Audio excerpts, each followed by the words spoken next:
नमस्कार, आइए नजर डालते हैं आज की बड़ी खबरों पर।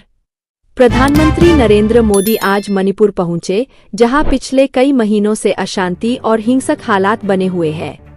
पीएम ने यहां सुरक्षा बलों और स्थानीय नेताओं से मुलाकात की। उन्होंने राज्य में शांति बहाली और विकास कार्यों को तेजी से आगे बढ़ाने का आश्वासन दिया।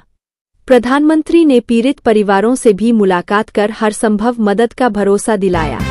सुप्रीम कोर्ट ने आदेश दिया है कि आने वाले 6 महीनों के भीतर देश भर के सभी शैक्षणिक संस्थानों और सरकारी कार्यालयों में लिंग समानता को लागू किया जाए। अदालत ने कहा कि महिलाओं और पुरुषों को समान अवसर और अधिकार मिलने चाहिए।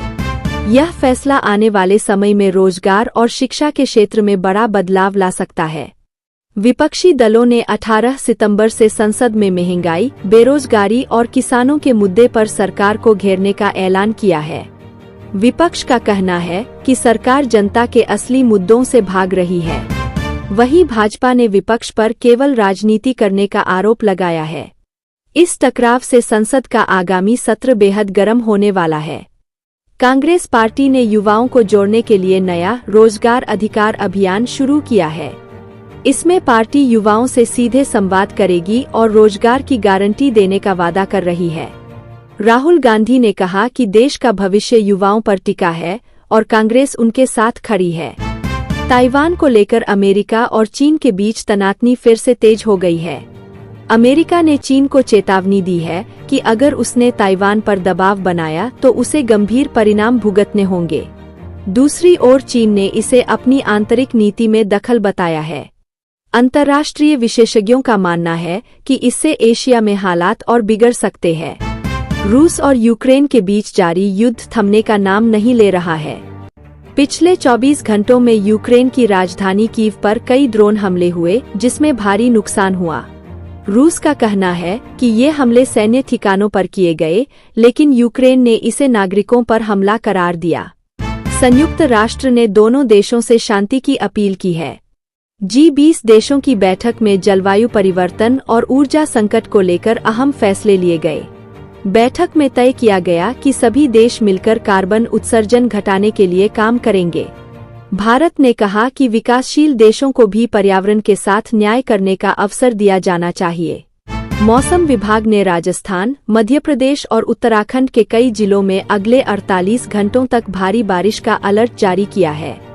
प्रशासन ने निचले इलाकों में रह रहे लोगों को सतर्क रहने को कहा है। वहीं किसानों को भी अपनी फसलों की सुरक्षा करने की सलाह दी गई है। दिल्ली एनसीआर में आज सुबह हल्की बारिश के बाद मौसम सुहावना हो गया। तापमान सामान्य से 2 डिग्री कम दर्ज किया गया। बढ़ते प्रदूषण स्तर में भी हल्की कमी आई है। लोगों ने इसका खूब आनंद लिया और पार्कों में भीड़ देखी गई। आज शेयर बाजार लाल निशान पर बंद हुआ। सेंसेक्स 150 अंक गिरकर 74,200 के स्तर पर बंद हुआ, जबकि निफ्टी 50 अंक टूटकर 22,450 पर आ गया। निवेशकों में आर्थिक मंदी को लेकर चिंता बढ़ रही है। हालांकि विशेषज्ञों का कहना है कि यह गिरावट अस्थायी है। सराफा बाजार में आज सोने और चांदी की कीमतों में हल्की गिरावट देखी गई। सोना 62,300 रुपये प्रति 10 ग्राम और चांदी 76,800 रुपये प्रति किलो पर कारोबार कर रही है। त्योहारी सीजन से पहले ज्वेलरी बाजार में हलचल बढ़ने की उम्मीद है। भारत और ऑस्ट्रेलिया के बीच 3 मैचों की सीरीज का पहला मुकाबला कल खेला जाएगा। टीम इंडिया ने नेट प्रैक्टिस में जमकर पसीना बहाया। कप्तान रोहित शर्मा ने कहा कि टीम पूरी तरह तैयार है। वहीं ऑस्ट्रेलिया ने भी अपनी रणनीति का ऐलान कर दिया है। भारतीय बैडमिंटन स्टार पीवी सिंधु ने शानदार प्रदर्शन करते हुए एशियन बैडमिंटन चैंपियनशिप के सेमीफाइनल में जगह बना ली है। सिंधु ने जापान की खिलाड़ी को हराकर यह मुकाम हासिल किया। अब उनका सामना चीन की शीर्ष वरीयता प्राप्त खिलाड़ी से होगा। एप्पल ने आईफोन 17 को लॉन्च कर दिया है। इस फोन में AI बेस्ड कैमरा, लंबी बैटरी और एडवांस सिक्योरिटी फीचर शामिल है। भारत में इसकी शुरुआती कीमत 1.10 लाख रुपये रखी गई है। लॉन्च के बाद सोशल मीडिया पर यूजर्स की जबरदस्त प्रतिक्रिया देखने को मिली। रिलायंस जियो ने आज ग्रामीण इलाकों में 5G नेटवर्क की शुरुआत करने का ऐलान किया है। कंपनी का दावा है कि अब गांवों में भी तेज इंटरनेट उपलब्ध होगा।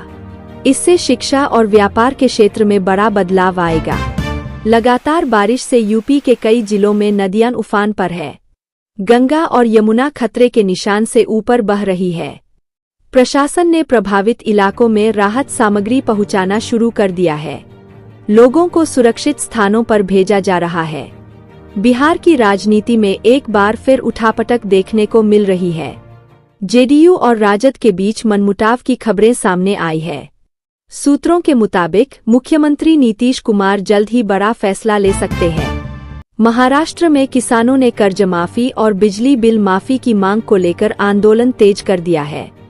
हजारों किसान मुंबई की ओर कूच कर रहे हैं। सरकार ने बातचीत के संकेत दिए हैं, लेकिन किसान नेता ठोस निर्णय की मांग कर रहे हैं। सुप्रीम कोर्ट ने पेपर लीक मामले पर सख्त रुख अपनाते हुए कहा कि दोषियों को किसी भी हाल में बख्शा नहीं जाएगा। अदालत ने सभी राज्यों से भर्ती परीक्षाओं की सुरक्षा बढ़ाने को कहा है। इससे लाखों छात्रों को राहत की उम्मीद जगी है। जम्मू कश्मीर के पुंछ जिले में सुरक्षा बलों और आतंकियों के बीच मुठभेड़ हुई। इस दौरान 2 आतंकवादी ढेर कर दिए गए। इलाके में तलाशी अभियान अब भी जारी है। सेना ने कहा कि घाटी में शांति कायम रखना उनकी प्राथमिकता है। हरियाणा सरकार ने राज्य भर में नई शिक्षा सुधार योजना शुरू करने का ऐलान किया है। इसके तहत सरकारी स्कूलों में स्मार्ट क्लासरूम बनाए जाएंगे। साथ ही शिक्षकों को नई तकनीक से प्रशिक्षित किया जाएगा।